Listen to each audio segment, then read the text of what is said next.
Tongan tongan district laiba mahiloising singi mahiroi singna wakat mi famkhri chahi om helaklaba Manipur gi mihat mipun gi thodok wathok asina miyam amadi mahiroi singda chauna chaitheng piri nomagi tangai fadana changsiliba thabak thoram lamdam asigi oiba semilon amadi mahai masing tambada pirakliba safu sina malengi chawkhat lamjalda apanba oiri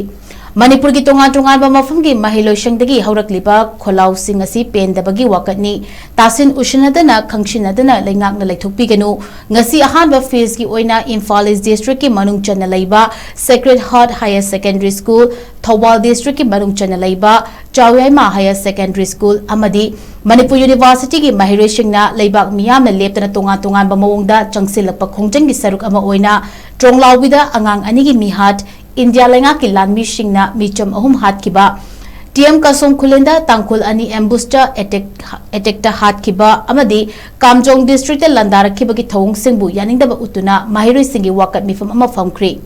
ngasigi Manipur gi tongan ba mafam singda changsin kiba mahiroi singi wakat mifam aduda India lenga ta khangan ba oina play card kaya su season kiba ga loinana kholau su lauki slogan amadi play cards ki warol sing adudi aikhoi gi leibak aikhoi na ngakchagadabani aikhoi ningtamna hingadabani State terrorism kudak telepu proxy war tauduna micham miyam hat kanu aikhoi gi lenga aikhoi na ngakchanaba sem sarasi asina chingba singni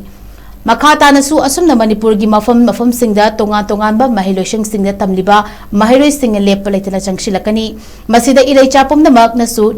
morally support tobiu aikhoi gi leipak aikhoi na ngaklasi haina mahiroi sing maikai digi fongdurakli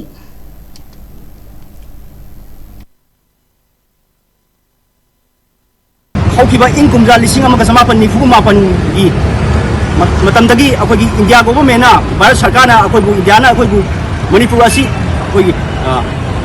namdo lotion di bani namdo lotion di batana tana akoi bu loilam leingak amagi akoi bu loilam leingak amagi mongda akoi Manipur treat to bibana maram waraga ngasigi thoi bairang asi akoi phabo lotion bangam da bani hariba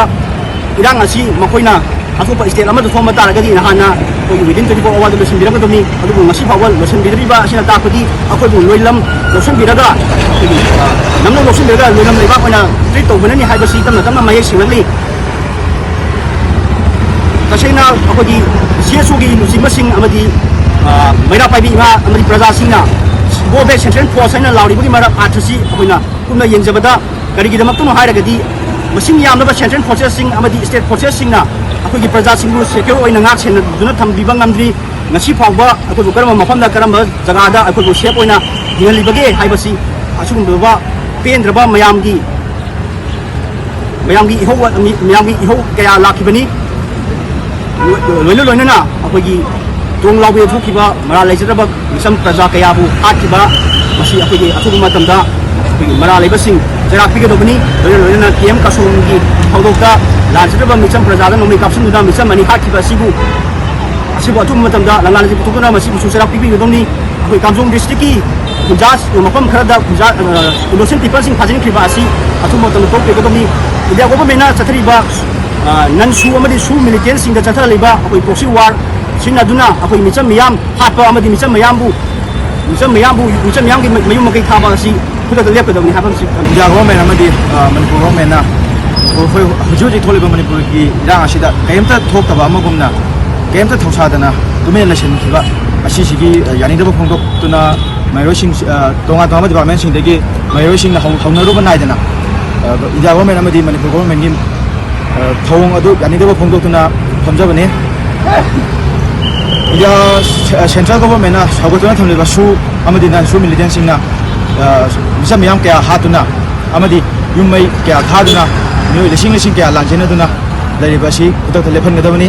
Manipur hariba leba asi irang pamdaba shanti oina lejaramba leba amani adu hokhiba 2023 gi May gi tang ahum dagi masi bhawa khoi irang asi chai ahum apung pharakle Karumba irang asi India to pas tiada thong am taragadi within 24 hours da irang asi lo selamani